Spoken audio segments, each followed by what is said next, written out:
गुरु पूर्णिमा के दिन हम सभी श्री गुरुदेव का पूजन करते हैं। गुरुदेव हमें तो एक शरीर में दिखते हैं, लेकिन गुरु वास्तव में एक तत्व है।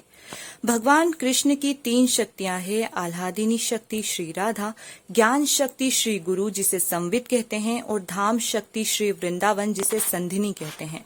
शक्ति और शक्तिमान में भेद होता है, अभेद भी होता है, जो अचिंत्य होता है। जैसे गुलाब के बिना गुलाब की खुशबू नहीं आ सकती, और खुशबू गुलाब भी नहीं है। खुशबू खुशबू है, गुलाब गुलाब है। अस्तु श्री गुरुदेव श्री भगवान की एक शक्ति है। वह शक्ति परंपरा से हमारे द्वारा पूजित श्री गुरुदेव में विराजमान हो जाती है।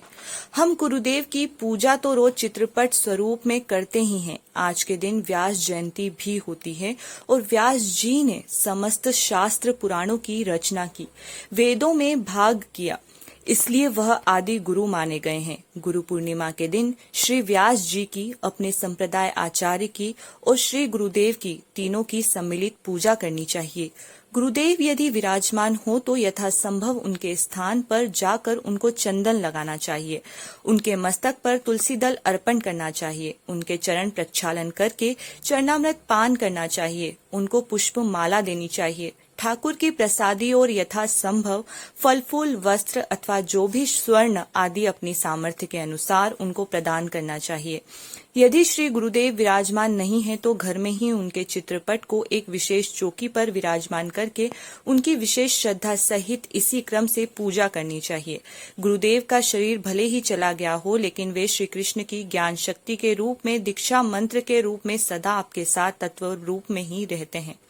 कुछ ऐसा मानिए जैसे गंगा जल और बहती हुई गंगा तो श्री कृष्ण है, और लोटे में भरा हुआ जल उनकी शक्ति श्री गुरुदेव हैं। लोटे का जल समाप्त होने पर पुनः गंगा जी से भरा जा सकता है, और श्री कृष्ण जगत गुरु हैं। गुरुदेव भी अंततः श्री कृष्ण की ही कृपा प्राप्त करवाते हैं। आज का दिन गौड़ीय वैष्णवों के साथ साथ प्रत्येक वैष्णव के लिए बहुत ही पवित्र है।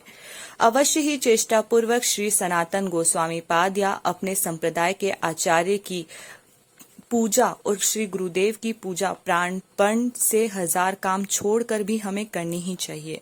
जय श्री कृष्ण।